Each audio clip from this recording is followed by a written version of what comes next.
जय हिंद दोस्तों। आज से मैं आपके लिए क्लास 12th के फिजिक्स का फर्स्ट चैप्टर स्टार्ट कर रहा हूं, जिसका नाम है इलेक्ट्रिक फील्ड्स एंड चार्जेस। इस वीडियो में हम ये बात करेंगे कि चार्जेस होते क्या हैं, चार्जेस की प्रॉपर्टीज़ क्या होती हैं, और साथ ही साथ ये भी जानेंगे कि किसी भी ऑब्जेक्ट को आप कैसे चार्ज कर सकते हैं। तो चलिए सबसे पहले शुरुआत करते हैं और ये जानते हैं कि चार्जेस होते क्या हैं, आखिरकार ये अस्तित्व में कैसे आए, इनका यूज़ हम लोग कैसे करते हैं, नॉर्मल लाइफ में कहाँ देखते हैं। तो बहुत पहले एक वैज्ञानिक हुआ करते थे जिनका नाम था थेल्स।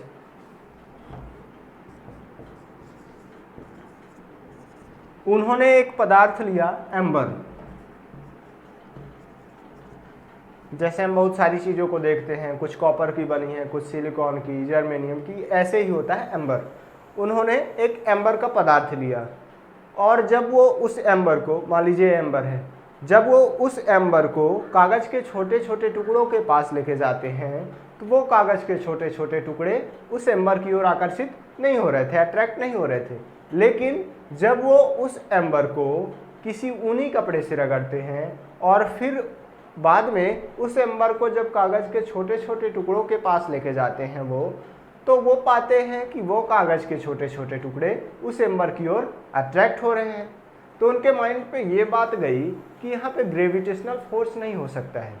अगर ये एम्बर उन कागज़ के छोटे छोटे टुकड़ों को ग्रेविटेशनल फोर्स की वजह से खींचता तो इसे रगड़ने की ज़रूरत ही क्या थी। ये बिना रगड़े ही उन कागज़ के छोटे छोटे टुकड़ों को अपनी ओर अट्रैक्ट करता, लेकिन ऐसा नहीं हो रहा था। जब हम उस एम्बर को उन्हीं कपड़े से रगड़ते हैं तभी ऐसा हो रहा है कि ये एम्बर उन कागज़ के छोटे छोटे टुकड़ों को अपनी ओर अट्रैक्ट कर रहा है। फिर उन्होंने किया क्या, दो ठो एम्बर लिए। एक एम्बर उन्होंने ये लिया, फिर दूसरा एम्बर भी उन्होंने लिया। इन दोनों एम्बर को उन्हीं कपड़े से वो रगड़ते हैं। फिर ये पाते हैं कि ये दोनों एम्बर को जब पास लाते हैं तो ये पाते हैं कि ये दोनों एम्बर एक दूसरे से दूर भागने की कोशिश कर रहे हैं। फिर से यहाँ पे उल्टा हो गया, क्योंकि यहाँ पे ग्रेविटेशनल फोर्स अगर देखा जाए तो ग्रेविटेशनल फोर्स सिर्फ और सिर्फ दो ऑब्जेक्ट को पास लाने की कोशिश करता है। दो ऑब्जेक्ट एक दूसरे को पास लाने की कोशिश करती हैं, लेकिन यहाँ पे ऐसा नहीं हो रहा है। वो दोनों एम्बर एक दूसरे से दूर भाग रहे हैं, मतलब कुछ ना कुछ तो है। उन्होंने नाम दे दिया कि यहाँ पे एक नया फोर्स काम कर रहा है, जिनको उन्होंने बोला electric force. Electric force, electric force, इसके बारे में हम अच्छा खासा निकालेंगे, मान भी निकालेंगे कि दो एम्बर कितना दूर, कितने फोर्स से एक दूसरे को अट्रैक्ट कर रहे हैं या फिर रिपल कर रहे हैं, वो सारी चीज़ें। तो वो धीरे धीरे हम लोग नेक्स्ट वीडियो में वो सारी चीज़ें बात करेंगे। तो पहले उन्होंने ये देखा कि दो एम्बर एक दूसरे से दूर भाग रहे हैं और जब एम्बर को कागज़ के छोटे छोटे टुकड़ों के पास लाते हैं तो वो एक दूसरे में अट्रैक्शन आ जाता है, अट्रैक्ट करते हैं वो सारी चीज़ें। तो आखिरकार ऐसा हो क्यों रहा है। तो ये पाया गया कि जब हम एम्बर को ऊनी कपड़े से रगड़ते हैं तभी इनमें कुछ बदलाव आ जाता है, इनमें कुछ नई प्रॉपर्टी आ जाती है, जिसके कारण ये एम्बर फिर छोटी छोटी वस्तुओं को अपनी ओर अट्रैक्ट करने लगता है। बाद में जब स्टडी की गई तो ये पाया गया कि जब हम दो चीज़ों को आपस में रगड़ते हैं, जब हम दो ऑब्जेक्ट को आपस में रगड़ते हैं तो एक ऑब्जेक्ट से इलेक्ट्रॉन निकल के दूसरे ऑब्जेक्ट में चले जाते हैं। तो जिससे इलेक्ट्रॉन निकल गए वो बन जाता है पॉजिटिव चार्ज, और जिसमें इलेक्ट्रॉन आ गए हैं वो बन जाता है निगेटिव चार्ज। तो कोई भी अगर चार्ज बॉडी हो, जब हम उसको अलग अलग वस्तुओं के पास लेके जाते हैं जो कि हल्की हों, तो वो हल्की वस्तुएं उस चार्ज बॉडी की ओर अट्रैक्ट होने लगती हैं। ऐसा बाद में पाया गया। आप एक प्रैक्टिकल है जो आपकी बुक में दिया गया है, आप उसे घर में भी ट्राई कर सकते हैं। आप कांच की छड़ें लीजिए, मैं करा दे रहा हूँ, बता दे रहा हूँ वो प्रैक्टिकल, आप उसे घर में भी ट्राई कर सकते हैं। आप कांच की छड़ लीजिए, दो कांच की छड़ें लेना है आपको। ये पहली कांच की छड़ हो गई और दूसरी कांच की ये छड़ है। दोनों छड़ें काहे की हैं, कांच की।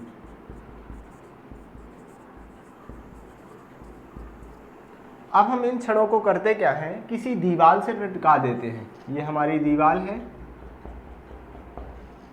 हमने इनको लटका दिया है किसी धागे से, ये हमने धागे से लटका दिया इसको भी और इसको भी। अब हम करते क्या हैं, इस कांच की छड़ को रेशम के कपड़े से रगड़ते हैं, फिर से इस कांच की छड़ को रेशम के कपड़े से रगड़ते हैं।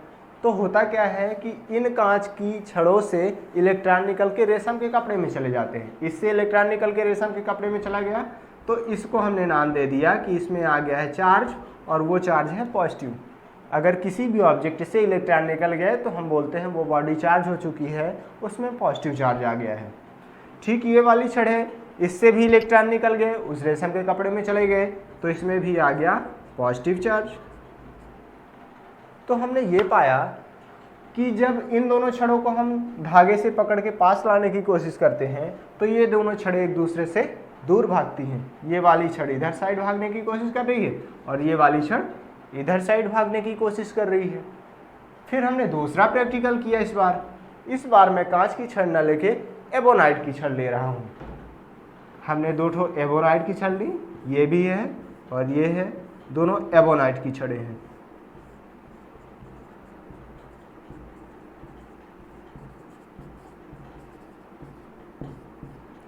अब हमने इन एबोनाइट की छड़ों को भी दीवार से लटका दिया। यह हमारी दीवार है, धागे से हमने इसको बांध के लटका दिया। अब हम करते क्या हैं, इन दोनों छड़ों को अलग अलग बिल्ली की खाल से रगड़ते हैं। तो हुआ क्या कि बिल्ली की खाल से इलेक्ट्रॉन निकल के इस एबोनाइट की छड़ में आ जाते हैं।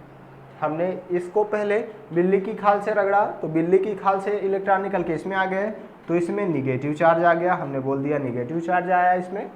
इसको भी जब हमने बिल्ली की खाल से रगड़ा तो इसमें भी इलेक्ट्रॉन आ गए बिल्ली की खाल से निकल के, तो इसमें भी आ गया निगेटिव चार्ज। अब जब हमने धागे को पकड़ के इनको पास लाने की कोशिश की तो हमने ये पाया कि फिर से ये दूर भाग रही हैं। ये वाली इधर साइड जा रही है, ये वाली इधर साइड जा रही है। फिर हमने तीसरा प्रैक्टिकल किया। तीसरा प्रैक्टिकल हमने कुछ ऐसे किया। अब इस बार दोनों हम अलग अलग छड़ें लेते हैं। एक हमने कांच की छड़ ली और दूसरी एबोनाइट की। यहाँ पे बता दे रहा हूँ, ये दीवार है हमारी।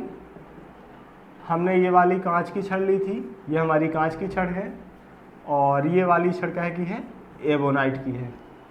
हमने इस वाली कांच की छड़ को रेशम के कपड़े से रगड़ा, तो कांच की छड़ से इलेक्ट्रॉन निकल के कहाँ गए, रेशम के कपड़े में। तो यहाँ से इलेक्ट्रॉन निकल गए तो इसमें आ गया पॉजिटिव चार्ज। फिर हमने इसको बिल्ली की खाल से रगड़ा, तो बिल्ली की खाल से इलेक्ट्रॉन निकल के इसमें आ गए, ये हो गया निगेटिव चार्ज। अब हमने ये पाया कि जब इनको थोड़ा सा पास लाते हैं, पास लाने की कोशिश करते हैं, तो ये दोनों आपस में चिपक जाती हैं, एक दूसरे की ओर अट्रैक्ट होती हैं। तो हमने क्या पाया कि जब दो सेम चार्ज बॉडी को, सेम चार्ज, जैसे इसमें प्लस का चार्ज है, इसका मतलब ये है कि इस ऑब्जेक्ट से इलेक्ट्रॉन निकल गए और इस ऑब्जेक्ट से भी इलेक्ट्रॉन निकल गए, तो दोनों में आ गया प्लस का चार्ज। जब हम दोनों सेम चार्ज बॉडी को पास लाते हैं, चाहे वो प्लस प्लस की हो या फिर माइनस माइनस की हो, तो जब दोनों सेम चार्ज बॉडी को पास लाते हैं तो वो एक दूसरे से दूर भागने की कोशिश करती हैं। दोनों ऑब्जेक्ट में रिपल्सन होता है। लेकिन जब हम एक पॉजिटिव चार्ज बॉडी और दूसरी निगेटिव चार्ज बॉडी को पास लाने की कोशिश करते हैं तो वो अपने आप एक दूसरे की ओर अट्रैक्ट होती हैं। तो हमें यहाँ से ये पता चलता है कि दो अलग अलग टाइप की चार्ज बॉडी एक दूसरे को अट्रैक्ट करती हैं, एक दूसरे की ओर खींचती हैं, और अगर दोनों में सेम साइन वाला चार्ज है, या तो प्लस प्लस रहे या फिर माइनस माइनस रहे, तो वो दोनों सेम साइन वाली चार्ज बॉडी एक दूसरे से दूर भागने की कोशिश करती हैं। उन दोनों चार्ज बॉडीज़ में रिपल्सन होता है। चूँकि हम ये जानते हैं कि कोई भी ऑब्जेक्ट बहुत सारे एटम से मिलकर बना होता है, तो अब हम ये बात करने वाले हैं कि आखिरकार एटम के अंदर इलेक्ट्रॉनों, प्रोटॉनों, न्यूट्रॉनों, इन सब का अरेंजमेंट कैसे होता है कि जब हम एक ऑब्जेक्ट को दूसरे ऑब्जेक्ट से रगड़ते हैं तो एक ऑब्जेक्ट से इलेक्ट्रॉन निकल के दूसरे ऑब्जेक्ट में जा रहे हैं। तो अब हम वो सीखने वाले हैं कि एटम के अंदर अरेंजमेंट कैसे हो रहा है इलेक्ट्रॉनों प्रोटॉनों का।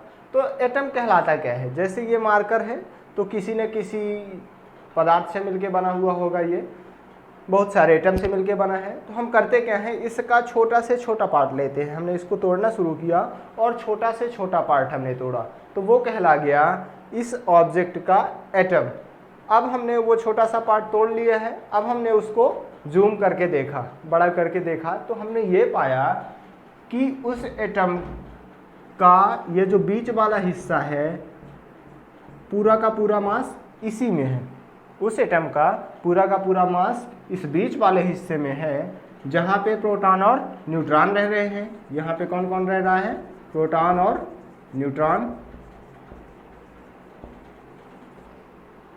और हमने ये पाया कि बाहर इलेक्ट्रॉन ऐसे घूम रहे हैं, कुछ यहाँ घूम रहे हैं, कुछ यहाँ घूम रहे हैं, कुछ यहाँ घूम रहे हैं, फिक्स ऑर्बिट्स में घूम रहे हैं। हमने ये पाया कि प्रोटॉनों के पास होता है पॉजिटिव चार्ज। चार्ज वगैरह क्या होता है वो समझिए पहले। जैसे ये हमारे पास मार्कर है, तो इसकी एक प्रॉपर्टी है, ये कोई ना कोई प्रॉपर्टी है जिसको हमने नाम दे दिया कि लेंथ। ये मार्कर की लेंथ है। ये देखिए आप, तो इधर साइड वाला भी ये कुछ ना कुछ प्रॉपर्टी है। हमने इसको नाम दे दिया कि ये इस मार्कर का एरिया है, इतना एरिया है। हमने ये देखा कि अगर मैं इसको यहाँ पे रख दूँ तो ये हम महसूस कर पा रहे हैं कि ये मार्कर मेरे हाथ में कुछ ना कुछ नीचे की ओर फोर्स लगा रहा है, मतलब इसमें कुछ ना कुछ नई प्रॉपर्टी है। हमने इसको नाम दे दिया कि इसका वो मास है। तो उसी तरह प्रत्येक इलेक्ट्रॉन के पास और प्रत्येक प्रोटॉन के पास एक नई प्रॉपर्टी होती है जिसको हमने नाम दिया चार्ज। इसकी अलग अलग प्रॉपर्टी हैं, ये लेंथ, ये एरिया, ये मास। उसी तरह है जैसे इस मार्कर में मास की प्रॉपर्टी है, लेंथ की प्रॉपर्टी है, उसी तरह किसी भी इलेक्ट्रॉन में या फिर प्रोटॉन में उसकी अपने आप की प्रॉपर्टी होती है जिसे हम बोलते हैं चार्ज। प्रोटॉनों के पास जितना पॉजिटिव चार्ज होता है सेम उतना ही चार्ज होता है इलेक्ट्रॉनों के पास, और बस उसमें निगेटिव चार्ज हो जाता है। प्रोटॉनों के पास होता है हमारा प्लस का 1.6 गुणे 10 की घात ऋण 19 कूलाम, और इलेक्ट्रॉनों के पास इतना चार्ज होता है माइनस का 1.6 गुणे 10 की घात ऋण 19 कूलाम। बस दोनों में फ़र्क ये है कि प्रोटॉनों में पॉजिटिव रहता है और इलेक्ट्रॉनों में निगेटिव। तो अभी हमने बात किया कि दो चार्ज बॉडी अगर एक में प्लस है दूसरे में माइनस है तो वो एक दूसरे को अट्रैक्ट करती हैं। अगर एक में प्लस दूसरे में माइनस तो वो दोनों एक दूसरे को अट्रैक्ट करती हैं। लेकिन अगर दोनों में सेम सेम है, या तो माइनस माइनस है या फिर प्लस प्लस है, तो दोनों फिर एक दूसरे को रिपल करती हैं। अब देखिए यहाँ पे क्या है, इस एटम के पूरे न्यूट्रॉन और प्रोटॉन यहाँ पे है। न्यूट्रॉन पे कोई चार्ज नहीं रहता है, न्यूट्रॉन पे चार्ज 0 है। तो सिर्फ और सिर्फ हम लोग प्रोटॉनों और इलेक्ट्रॉनों की बात करेंगे। इसमें क्या है, प्रोटॉन और न्यूट्रॉन है। तो प्रोटॉनों में है पॉजिटिव चार्ज और यहाँ पे इलेक्ट्रॉन ऐसे घूम रहे हैं, कुछ इलेक्ट्रॉन यहाँ पे हैं, कुछ इलेक्ट्रॉन यहाँ पे हैं, ऐसे घूम रहे हैं, कुछ यहाँ पे हैं, ऐसे करके। होता क्या है कि प्रोटॉनों में रहता है पॉजिटिव चार्ज और इन इलेक्ट्रॉनों में होता है निगेटिव चार्ज जो घूम रहे हैं। तो जैसे ये इलेक्ट्रॉन है तो इस इलेक्ट्रॉन को ये बहुत सारे प्रोटॉन खींचे हुए रहते हैं अपनी ओर, अट्रैक्ट करते हैं। इन इलेक्ट्रॉनों को भी प्रोटॉन अपनी ओर अट्रैक्ट किए रहते हैं। लेकिन लोग दूर की कक्षा में जितना जाते जाएंगे तो ये पाएंगे कि इन इलेक्ट्रॉन पे इन प्रोटॉनों के कारण लगने वाला अट्रैक्टिव फोर्स कम हो रहा है, क्योंकि दूरी बढ़ती जा रही है। जैसे जैसे हम लोग बाहर की कक्षाओं में जाएंगे तो अट्रैक्शन धीरे धीरे कम होते जाता है। अब होता क्या है कि जब इन इलेक्ट्रॉनों को बाहर से एनर्जी दी जाती है, मान लीजिए ये इलेक्ट्रॉन है, जब हम इसको बाहर से एनर्जी देंगे तो ये यहाँ से कूद के बाहर वाली कक्षा में चला जाएगा। फिर से अगर इसको एनर्जी मिल जाए तो फिर से यहाँ पे कोई कक्षा होगी, वहाँ पे ये कूद के चला जाएगा। फिर से अगर एनर्जी मिल गई तो फिर से ये कूद के चला जाएगा। कुछ देर बाद ये इलेक्ट्रॉन इस न्यूक्लियस से फ्री हो जाएगा और फ्री होने पे ये दूसरे ऑब्जेक्ट में चला जाता है। क्या हो रहा है, हमने जब इसको इस ऑब्जेक्ट से रगड़ा तो धीरे धीरे ये काइनेटिक एनर्जी हम लोग दे रहे हैं, काइनेटिक एनर्जी कन्वर्ट होती है हीट एनर्जी में। अब हीट एनर्जी ये इलेक्ट्रॉन अब्जॉर्ब करते हैं। ये बहुत सारे एटम से मिलकर बना है, बाहर इलेक्ट्रॉन है, इसमें भी बाहर इलेक्ट्रॉन है। तो जब हम इन दोनों को रगड़ते हैं तो इलेक्ट्रॉनों को एनर्जी मिलती है और वो इलेक्ट्रॉन एक ऑब्जेक्ट से दूसरे ऑब्जेक्ट में चले जाते हैं। किस ऑब्जेक्ट से किस ऑब्जेक्ट में जाएंगे वो डिपेंड करता है कि वो दोनों ऑब्जेक्ट किस पदार्थ के बने हुए हैं, किस मटेरियल के हैं, उनका वर्क फंक्शन कितना है, वो सारी चीज़ें। तो अभी तक हमने ये सीख लिया कि जब हम एक ऑब्जेक्ट को दूसरे ऑब्जेक्ट से रगड़ते हैं तो एक ऑब्जेक्ट से इलेक्ट्रॉन निकल के दूसरे ऑब्जेक्ट में चले जाते हैं। तो चलिए अब बात करते हैं कि कैसे चले जाते हैं। मान लीजिए ये हमारे पास पहला ऑब्जेक्ट है, ये कोई दूसरा ऑब्जेक्ट था, हमने इन दोनों को रगड़ा, तो होता क्या है कि यहाँ के इलेक्ट्रॉन जो हैं इनको एनर्जी मिलती है और ये एक ऑब्जेक्ट से दूसरे ऑब्जेक्ट में चले जाते हैं। तो इस ऑब्जेक्ट से इस ऑब्जेक्ट में जाएंगे इलेक्ट्रॉन या फिर इस ऑब्जेक्ट से इस ऑब्जेक्ट में जाएंगे, वो डिपेंड करता है मटेरियल के ऊपर। जैसे अलग अलग मटेरियल से इलेक्ट्रॉन निकलने के लिए अलग अलग एनर्जी देनी पड़ती है, उसको हम लोग बोलते हैं वर्क फंक्शन। अलग अलग मेटल का, अलग अलग ऑब्जेक्ट का वर्क फंक्शन अलग अलग होता है। वर्क फंक्शन एक एनर्जी होती है जो कि किसी ऑब्जेक्ट से इलेक्ट्रॉन निकालने के लिए ज़रूरी होती है। जैसे मान लीजिए कि ये हमारे पास पहला ऑब्जेक्ट है, इसका वर्क फंक्शन है 3, इसका फाई कितना है 3। ये दूसरा ऑब्जेक्ट है, इसका वर्क फंक्शन है हमारा 5। मतलब इससे अगर इलेक्ट्रॉन निकालना हो तो हमें 3 जूल की एनर्जी देनी पड़ेगी और इससे अगर निकालना हो तो 5 जूल की एनर्जी देनी पड़ेगी। अब हमने किया क्या, इन दोनों को रगड़ना स्टार्ट किया। रगड़ने से होगा क्या, हम काइनेटिक एनर्जी दे रहे हैं, काइनेटिक एनर्जी कन्वर्ट होगी हीट एनर्जी में। अब हीट एनर्जी ये इलेक्ट्रॉन, यहाँ के जो इलेक्ट्रॉन है वो ऑब्जर्व करते हैं, धीरे धीरे उनकी एनर्जी बढ़ती जाती है।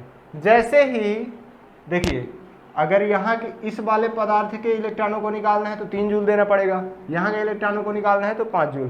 पहले एनर्जी धीरे धीरे बढ़ेगी ना, जो हमारी हीट एनर्जी है वो धीरे धीरे बढ़ेगी। पहले 1 रहेगी, हमने थोड़ा सा रगड़ा तो फिर और हमने रगड़ा तो और ज़्यादा गर्मी उत्पन्न हुई, और ज़्यादा हीट उत्पन्न हुई तो 2 जूल हुआ, फिर और ज़्यादा रगड़ा तो 3 जूल हुआ। अब देखिए, यहाँ के इलेक्ट्रॉनों को, इस ऑब्जेक्ट के इलेक्ट्रॉनों को निकालने के लिए इतनी एनर्जी चाहिए थी, 3 जूल की एनर्जी चाहिए थी, वो हमने दे दी है।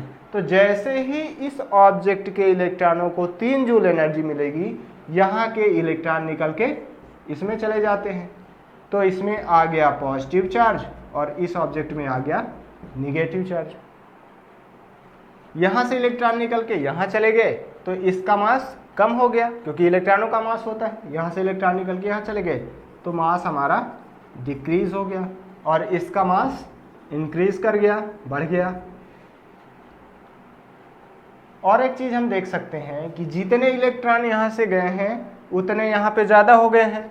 तो एक में जितना पॉजिटिव चार्ज आया है दूसरे में उतना निगेटिव चार्ज आ जाएगा। तो हमने ये पाया कि जब दो ऑब्जेक्ट को रगड़ते हैं तो जिसका वर्क फंक्शन कम होता है उसमें हमेशा पॉजिटिव चार्ज आएगा और पॉजिटिव चार्ज बॉडी का मास हमेशा डिक्रीज कर जाता है, और जिसका वर्क फंक्शन ज़्यादा हो रहा है उसमें हमेशा निगेटिव चार्ज आता है और उसका मास हमेशा बढ़ जाता है। तो हमने ये सीखा कि जब हम दो ऑब्जेक्ट को आपस में रगड़ते हैं, जैसे ये मार्कर है और दूसरा हाथ है, जब हम इन दोनों को रगड़ेंगे तो एक ऑब्जेक्ट से इलेक्ट्रॉन निकल के दूसरे ऑब्जेक्ट में चले जाते हैं। तो एक बॉडी चार्ज हो जाती है पॉजिटिव और दूसरी बॉडी चार्ज हो जाती है निगेटिव। लेकिन अगर दोनों ऑब्जेक्ट को नहीं रगड़ते हैं, मान लीजिए ये मार्कर है, हमने इसको किसी दूसरे ऑब्जेक्ट से नहीं रगड़ा है, तो हम क्या पाएंगे कि इसमें जितने प्रोटॉन हैं उतने ही इलेक्ट्रॉन हैं। तो प्रोटॉन और इलेक्ट्रॉनों की संख्या बराबर हो गई, मतलब इसका नेट चार्ज 0 है। किसी भी ऑब्जेक्ट का अगर नेट चार्ज 0 है तो इसका मतलब ये बिल्कुल नहीं होता है कि उस ऑब्जेक्ट में इलेक्ट्रॉन नहीं है या फिर प्रोटॉन नहीं है। नहीं, अगर कोई ऑब्जेक्ट है उसका नेट चार्ज 0 है, इसका मतलब ये होता है कि उसमें जितने प्रोटॉन हैं और उतने ही इलेक्ट्रॉन हैं।